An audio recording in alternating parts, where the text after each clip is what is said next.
चीन, जो अपनी पागलपन की हद तक जाने वाली इंजीनियरिंग और मेगा प्रोजेक्ट्स के लिए पूरी दुनिया में बदनाम भी है और मशहूर भी। चीन ने एक बार फिर कुछ ऐसा कर दिखाया है जिसे सोचना भी दुनिया के कई देशों के लिए नामुमकिन है। आज हम बात कर रहे हैं एक ऐसे ब्रिज की जिसने दुनिया के सबसे ऊंचे पुल होने का रिकॉर्ड तोड़ दिया है। एक ऐसा प्रोजेक्ट जिसे बनाने में $300 मिलियन यानी करीब 2500 करोड़ रुपए खर्च हुए हैं। ये सिर्फ लोहा और सीमेंट का ढांचा नहीं है, बल्कि ये इंसान की उस जिद का सबूत है जो कुदरत के सबसे मुश्किल रास्तों पर भी जीत हासिल करना जानता है। जी हाँ, हम बात कर रहे हैं चीन के हुआजियांग ग्रैंड कैनियन ब्रिज की। जब ये बनकर पूरी तरह तैयार होगा तो ये दुनिया का सबसे ऊंचा ब्रिज कहलाएगा। इसकी ऊंचाई इतनी ज्यादा है कि इसके नीचे पूरा का पूरा स्टैच्यू ऑफ यूनिटी या आईफिल टावर भी छोटा दिखाई देगा। आखिर चीन को पहाड़ों के बीच इतनी ऊंचाई पर इतना महंगा ब्रिज बनाने की जरूरत क्यों पड़ी? कैसे इंजीनियर्स ने हवा के तूफानों के बीच रस्सियों पर इतना भारी रोड टिकाया? और क्या वजह है कि इसे इंजीनियरिंग की दुनिया का अजूबा कहा जा रहा है? आज के इस वीडियो में हम इस ब्रिज की नींव रखने से लेकर बादलों को छूने तक के इस रोंगटे खड़े कर देने वाले सफर को जानेंगे। तो चलिए इंजीनियरिंग के इस खतरनाक और रोमांचक सफर की शुरुआत करते हैं। दोस्तों, आगे बढ़ने से पहले एक छोटी सी रिक्वेस्ट है। अगर आप हमारे चैनल पर नए हैं और दुनिया की ऐसी ही मेगा स्ट्रक्चर्स और गहरी जानकारियां सरल भाषा में समझना चाहते हैं तो अभी सब्सक्राइब का बटन दबाएं और हमारे परिवार का हिस्सा बने, ताकि ज्ञान का ये सफर कभी रुके नहीं। इस कहानी की शुरुआत होती है चीन के गुइझो प्रांत से। ये इलाका अपनी खूबसूरती के लिए जाना जाता है, लेकिन यहाँ के लोगों के लिए ये खूबसूरती ही सबसे बड़ी मुसीबत थी। यहाँ चारों तरफ सिर्फ ऊंचे ऊंचे पहाड़ और गहरी खाइयां हैं। यहाँ की जमीन ऐसी है जिसे कास्ट टोपोग्राफी कहते हैं, यानी ऊबड़ खाबड़ चूना पत्थर की चट्टानें। यहाँ एक गांव से दूसरे गांव जाने के लिए लोगों को पहाड़ चढ़कर और उतरकर जाना पड़ता था। जो दूरी दिखने में बहुत कम लगती थी, उसे तय करने में गाड़ियों को घंटों लग जाते थे। मान लीजिए आपको सामने वाले पहाड़ पर जाना है तो पहले आपको पूरा नीचे उतरना होगा, नदी पार करनी होगी और फिर दूसरी तरफ चढ़ना होगा। इसी मुश्किल को हल करने के लिए चीन ने फैसला किया कि वो एक ऐसी सड़क बनाएगा जो पहाड़ों के ऊपर से गुजरेगी। लेकिन उनके रास्ते में खड़ा था हुआजियांग कैनियन, एक विशाल और डरावनी खाई। इस खाई को पार करने का मतलब था एक ऐसा पुल बनाना जो इतिहास में पहले कभी नहीं बना। मकसद साफ था, जो सफर तय करने में पहले 1 घंटा 10 मिनट लगता था, उसे घटाकर सिर्फ 1 मिनट करना। जी हाँ, आपने सही सुना, सिर्फ 1 मिनट। अब जरा इस ब्रिज के साइज को समझते हैं ताकि आपको असली फील आ सके। हुआजियांग ग्रैंड कैनियन ब्रिज की ऊंचाई पानी की सतह से करीब 625 मीटर है। अगर आपको अंदाजा नहीं लग रहा कि ये कितना ऊंचा है, तो सुनिए, अगर आप 2 एफिल टावर को एक के ऊपर एक खड़ा कर दें तो भी ये ब्रिज उससे ऊंचा होगा। दुनिया की सबसे ऊंची मूर्ति, भारत की स्टैच्यू ऑफ यूनिटी को अगर आप इस खाई में रख दें तो ऐसी 3 मूर्तियां एक के ऊपर एक रखने के बाद भी ब्रिज तक नहीं पहुंच पाएंगी। यहां तक कि दुनिया की सबसे ऊंची इमारत बुर्ज खलीफा का आधे से ज्यादा हिस्सा इस खाई में समा सकता है। इससे पहले दुनिया का सबसे ऊंचा पुल बेपानजियांग ब्रिज था, जो 565 मीटर ऊंचा था, लेकिन हुआजियांग ने उस रिकॉर्ड को भी काफी पीछे छोड़ दिया है। ये इतना ऊंचा है कि अक्सर यहाँ ब्रिज के नीचे बादल तैरते हुए दिखाई देते हैं।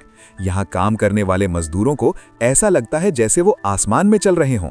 सोचिए, उस क्रेन ऑपरेटर की हिम्मत जो 600 मीटर ऊपर हवा में लटक कर काम करता होगा। अब सवाल आता है कि इतनी ऊंचाई पर ब्रिज टिकता कैसे है?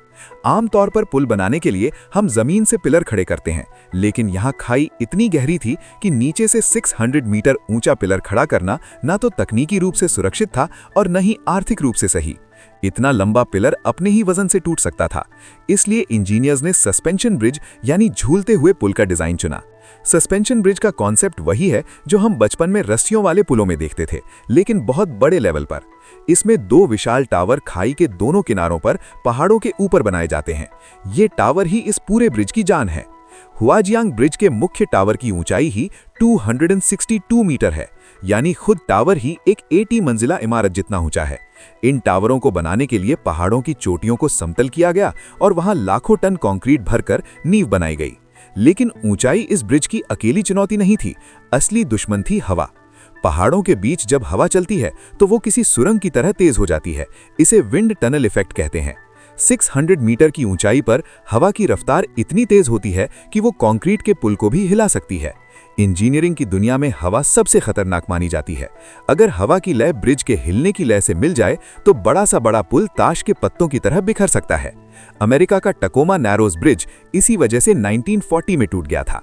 इस समस्या से निपटने के लिए चीन के वैज्ञानिकों और इंजीनियर्स ने ब्रिज का काम शुरू करने से पहले महीनों तक कंप्यूटर सिमुलेशन और विंड टनल टेस्टिंग की। उन्होंने ब्रिज के डेक के डिजाइन में खास तरह के गैप्स और शेप्स दिए। ब्रिज की सड़क पूरी तरह बंद नहीं है, बल्कि बीच बीच में जालियां छोड़ी गई हैं ताकि हवा ब्रिज से टकराने के बजाय उसके आर पार निकल जाए। ये बिल्कुल वैसा ही है जैसे रेसिंग कार को हवा काटने के लिए डिजाइन किया जाता है। इसे एरोडायनामिक स्टेबिलिटी कहते हैं, जिसने इस पुल को तूफानों के बीच में अटल खड़ा रखा है। अब बात करते हैं कि इसे बनाया कैसे गया। ये प्रोसेस सुनकर आप हैरान रह जाएंगे। ब्रिज बनाना शुरू हुआ, लेकिन सामान वहां पहुंचाना एक अलग सिरदर्दी थी। पहाड़ इतने खड़े थे कि वहां बड़ी क्रेन या ट्रक ले जाना मौत को दावत देने जैसा था। इंजीनियर्स को पहले पहाड़ों को काटकर जिगजैग स्टाइल में अस्थायी सड़कें बनानी पड़ी ताकि मशीनें ऊपर तक जा सकें। सबसे मुश्किल काम था पायलट केबल को एक कोने से दूसरे कोने तक पहुंचाना। ये वो पतली रस्सी होती है जो बाद में पूरे ब्रिज का भार उठाने वाली मोटी केबल्स का रास्ता बनती है। पुराने जमाने में इसे तीर कमान या रॉकेट से फेंका जाता था, लेकिन यहाँ आधुनिक ड्रोन टेक्नोलॉजी का इस्तेमाल किया गया। ड्रोन ने एक पतले धागे को खाई के पार पहुंचाया, फिर उस धागे से रस्सी और रस्सी से मोटी केबल खींची गई। इन टावरों के ऊपर से गुजरती हैं दो विशाल मुख्य केबल्स। ये कोई आम तार नहीं है, इनमें से हर एक केबल हजारों पतले स्टील के तारों को मिलाकर बनाई जाती है। एक मेन केबल का वजन ही हजारों टन होता है और इन्हीं केबल्स के सहारे पूरा का पूरा रोड हवा में लटका हुआ रहता है। इन केबल्स को बनाने के लिए कैटवॉक नाम का एक अस्थायी रास्ता हवा में बनाया गया, जिस पर चलकर मजदूरों ने तारों को सेट किया। जरा सोचिए, पैरों के नीचे 600 मीटर की खाई और आप सिर्फ एक जाली पर चल रहे हैं। एक बार जब मुख्य केबल्स तन गईं तो शुरू हुआ डेक यानी सड़क बिछाने का काम। ये काम भी हवा में ही होता है। स्टील के बड़े बड़े हिस्सों को फैक्ट्री में तैयार किया गया और फिर उन्हें क्रेन की मदद से केबल पर लटकाया गया। एक एक करके इन टुकड़ों को आपस में जोड़ा गया, जैसे हम कोई लेगो का गेम खेल रहे हों। लेकिन फर्क ये था कि यहाँ एक गलती की कीमत जान देकर चुकानी पड़ सकती थी। जैसा कि हमने वीडियो की शुरुआत में बताया, इस प्रोजेक्ट की लागत करीब $300 मिलियन है। कुछ लोग सवाल उठा सकते हैं कि एक पहाड़ी इलाके में सिर्फ रास्ता छोटा करने के लिए इतना पैसा क्यों बहाना, लेकिन इसका जवाब इकोनॉमी और टूरिज्म में छिपा है। ये पुल सिर्फ गाड़ियों के लिए नहीं है, इसे एक टूरिस्ट स्पॉट की तरह भी डिजाइन किया गया है। चीन की सरकार जानती है कि दुनिया का सबसे ऊंचा ब्रिज देखने के लिए दुनिया भर से लोग आएंगे। इस ब्रिज के साथ एक ब्रिज म्यूजियम बनाया जा रहा है। साथ ही यहाँ कांच के वॉकवे और बंजी जंपिंग जैसे एडवेंचर स्पोर्ट्स बनाने की भी योजना है। यानी ये पुल अपनी लागत तो निकालेगा ही, साथ ही उस गरीब इलाके में पर्यटन से पैसा और रोजगार भी लाएगा। ये एक तरह का स्मार्ट इन्वेस्टमेंट है जो लॉन्ग टर्म में देश को फायदा देगा। तो दोस्तों, ये कहानी थी हुआजियांग ग्रैंड कैनियन ब्रिज की। एक ऐसा प्रोजेक्ट जो हमें याद दिलाता है कि जब इंसान ठान ले तो ना तो गहरी खाई और न ही ऊंचा आसमान उसे रोक सकता है। इस ब्रिज का बनना सिर्फ कंक्रीट और स्टील का जुड़ना नहीं है, ये इंजीनियरिंग की दुनिया का एक चमत्कार है। ये बताता है कि टेक्नोलॉजी कितनी आगे बढ़ चुकी है। जिस खाई को पार करने में पहले घंटों लगते थे, अब वहां लोग बादलों के बीच से होकर सिर्फ 60 सेकंड में गुजर जाएंगे। जैसे लिथियम ने हमारी बैटरियों को बदल दिया, वैसे ही ऐसे मेगा स्ट्रक्चर्स हमारी दुनिया को छोटा और कनेक्टेड बना रहे हैं। अगली बार जब आप किसी पुल से गुजरें तो एक बार जरूर सोचिएगा कि उसे खड़ा करने में कितने लोगों का दिमाग, पसीना और हिम्मत लगी होगी। चीन का ये प्रोजेक्ट ये भी साबित करता है कि इंफ्रास्ट्रक्चर सिर्फ सुविधा नहीं, बल्कि किसी देश की ताकत का प्रदर्शन भी होता है। उम्मीद है चीन के इस इंजीनियरिंग मार्वल का ये डीप डाइव और रोमांचक सफर आपको पसंद आया होगा। हमने कोशिश की कि सिविल इंजीनियरिंग की इस मुश्किल प्रक्रिया को आपके लिए आसान शब्दों में पिरो सकें।